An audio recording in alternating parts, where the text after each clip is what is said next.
जय श्री कृष्णा दोस्तों। हर हर महादेव। कैसे हैं आप सब? स्वस्थ और सुरक्षित होंगे। दोस्तों, कभी आपने सुना ही होगा कि अपनों की नजर ज्यादा लगती है। कभी आपने अपने बड़ों से ये कहते सुना होगा कि अपने बच्चों को देखकर ज्यादा खुश मत हो, क्योंकि कहीं तुम्हारी नजर ही ना लग जाए। कभी यदि हमारा मकान बहुत ही सुंदर बना होता है और हम ही मन में सोचते हैं कि हमारा मकान कितना सुंदर लग रहा है, हमारा घर कितना सुंदर लग रहा है, या हम कोई नई चीज खरीद कर लाते हैं, कोई नई वस्तु खरीद कर लाते हैं, वस्त्र खरीद कर लाते हैं, साड़ी खरीद कर लाते हैं, पहनते हैं और सोचते हैं कि बहुत ही सुंदर है।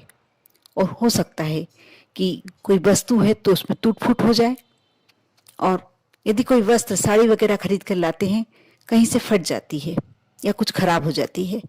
इसे कहते हैं नजर लगना। आप सब इसमें विश्वास करते ही होंगे और सभी के साथ कभी ना कभी ये घटना हुई होगी, नजर लगना। ऐसा नहीं है कि किसी दूसरे की ही बुरी नजर लगती है, कभी कभी हमारी खुशी ही हमें ले डूबती है, हमारी नजर ही हमको लग जाती है। आज मैं अपनी वीडियो में जो नजर अपने ही अपनों को लग जाए, या ऐसी कोई व्यक्ति जो हमारे घर में बुरी नजर से आ रहा है, बुरी दृष्टि से आ रहा है, कोई दुष्ट आत्मा, कोई दुष्ट शक्ति हमारे घर में प्रवेश कर रही है, हमारे घर का सुख, शांति, वैभव, प्रतिष्ठा, मान, सम्मान कुछ भी नष्ट होता है, सबसे ज्यादा दुख हम ही को होता है। आज मैं जो उपाय बताने वाली हूँ दोस्तों, शुरू से अंत तक आप इस वीडियो को अवश्य देखें। बहुत ही आवश्यक है सभी लोगों के लिए, सभी को देखना चाहिए। उसमें जो बताया गया है वह उपाय सभी को करना चाहिए। बहुत ही छोटा सा उपाय है, लेकिन बहुत ही अचूक उपाय। आप इस वीडियो को देखने के बाद मुझे थैंक्स कहना बिल्कुल नहीं भूलेंगे, मुझे धन्यवाद कहना बिल्कुल नहीं भूलेंगे। लेकिन आप भले ही कमेंट्स में धन्यवाद नहीं दीजिए, लेकिन लाइक अवश्य कीजिए, और यदि मेरे चैनल पर नए हैं तो सब्सक्राइब अवश्य कर लें, क्योंकि बहुत ही अच्छी, बहुत ही अचूक जानकारियां जो आपके लिए छोटे छोटे उपायों के माध्यम से आप अपनी जिंदगी को सहज और सरल बना सकते हैं, ऐसी जानकारी इसी वीडियो से प्राप्त होती है, इसी चैनल से प्राप्त होती है। साथ ही आपका कोई दोस्त ऐसी परेशानी से गुजर रहा हो तो उसके साथ अवश्य शेयर कीजिए, क्योंकि अच्छी बातें हमेशा शेयर करना चाहिए।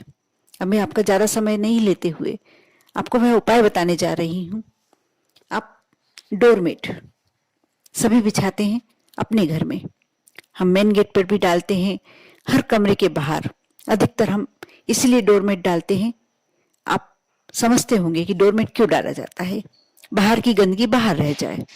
लेकिन सिर्फ बाहर की गंदगी ही हमको बाहर नहीं रखना, हमको जो अलाएं बलाएं, बुरी शक्तियां, बुरे दोष, बुरी आत्माओं का प्रवेश हमें अपने घर में नहीं होने देना है। तो हमें इस डोरमेट के साथ छोटा सा उपाय करना होगा। आप सभी जानते होंगे एलम, फिटकरी। आपके यहाँ क्या कहते हैं मुझे नहीं मालूम, लेकिन हमारे यहाँ एलम कहते हैं, फिटकरी। आप फिटकरी लीजिए, बाजार से बहुत आसानी से प्राप्त हो जाएगी। बहुत ही छोटी सी नमक जैसी आती है, जैसा खड़ा नमक होता है वैसे ही फिटकरी आती है। अब और बहुत सस्ती, नमक जितनी ही सस्ती आती है।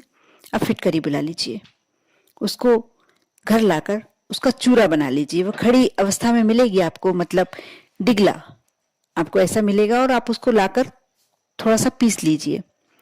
आप जो मलमल का कपड़ा होता है, छन्नीदार कपड़ा जिससे आप पनीर वगैरह छानते होंगे, अब वह मलमल के कपड़े की छोटी छोटी थैलियां बना लें, नहीं तो पोटली भी बना सकते हैं। अब जो मैं उपाय बताने जा रही हूँ, आपको कब करना है ये बता रही हूँ। आप सुबह के समय, संडे के दिन, रविवार के दिन आपको 12 बजे से पूर्व ये कार्य करना है। आपके घर में जितने भी डोरमेट है, यदि आपने किचन के गेट पर डाल के रखा है, बेडरूम के बाहर डाल के रखा है, या मेन गेट पर डाल के रखा है, जहां भी डोरमेट डाल के रखे हैं, सभी डोरमेट के लिए आप यह कार्य अवश्य करें।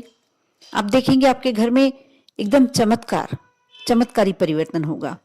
घर के परिवार के आपसी रिश्ते यदि बिगड़े हुए हैं, कोई मतभेद चल रहा है, कोई बुरी राह पर जा रहा है, या कोई भी ऐसे दोष हैं धन संबंधी, लक्ष्मी संबंधी कोई परेशानी चल रही है, ऐसा लग रहा है किसी ने लक्ष्मी को बांध दिया है, तो आप देखना कैसे सारे रास्ते आपके सुगम होते जाते हैं।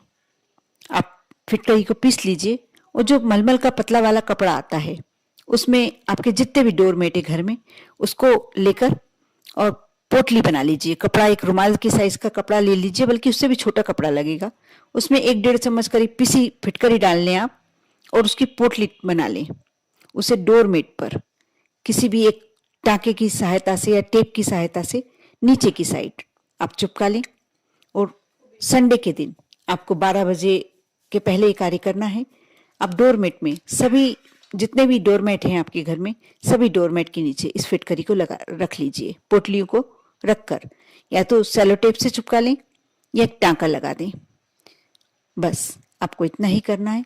या 15 दिन में, महीने भर में एक बार जब आपको लगता है कि जब पतला कपड़ा रहेगा छन्नी जैसा, तो उसमें से फिटकरी छन छन कर निकल जाएगी। आपके घर में कोई भी बाहर का व्यक्ति आए या आपके घर का व्यक्ति घर में आए, आप बाहर जाएं, आप नेगेटिव ऊर्जा, जो भी नकारात्मक शक्तियां हैं, उनको सभी को बाहर निकालते हुए अंदर आएंगे। क्योंकि फिटकरी में एक आपने सुना होगा, कभी किसी को नजर लग जाती है तो आप क्या करते हैं, आपके घर में बताया जाता है कि नींबू को 7 बार बार लें आप उसके ऊपर से और काटकर 4 दिशा में फेंक दीजिए। नींबू, जो फिटकरी होती है, नींबू से इसलिए किया जाता है ये कार्य क्योंकि नींबू में खटास होती है, जो अम्ल तत्व होता है, इसके कारण नजर बहुत अच्छी उतरती है। वैसे ही फिटकरी में इससे 1000 गुना अम्ल तत्व होता है और इसके कारण फिटकरी को बहुत ही अच्छा माना गया है।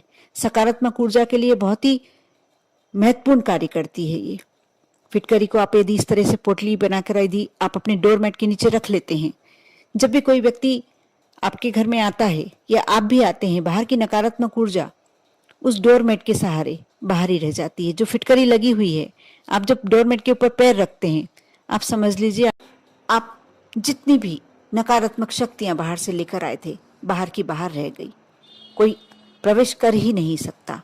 इस तरह से जब आप अपने किचन में, बेडरूम में, सब दूर आप डोरमेट जहां जहां बिछाया हुआ है आप वह लगा लेते हैं, तो आपके घर में हमेशा हर कार्य अच्छा होगा। कोई भी गलत कार्य हो ही नहीं सकता। कर देखें। लेकिन जब ऐसा लगे आपको 15 दिन में, 1 महीने में कि वो पोटली की फिटकरी समाप्त हो गई है, झड़कर खत्म हो गई है, आप दूसरी पोटली, कपड़ा वही यूज कर सकते हैं। ये कोई धार्मिक कार्य नहीं है, बस ये अपने घर को पॉजिटिविटी बढ़ाने के लिए, अपने घर में अच्छी शक्तियां लाने के लिए ये कार्य किया जाता है। इसमें कोई देवी देवता से जुड़ा हुआ कार्य नहीं है, इसमें कोई पूजन नहीं, पाठ नहीं है। कर देखें। ये कार्य करने के बाद ही आप समझेंगे कि इसका क्या महत्व है। आप श्रद्धा और विश्वास के साथ करें। आप पर और आपके पूरे परिवार पर भोलेनाथ की कृपा हमेशा बनी रहे। ओम नमः शिवाय।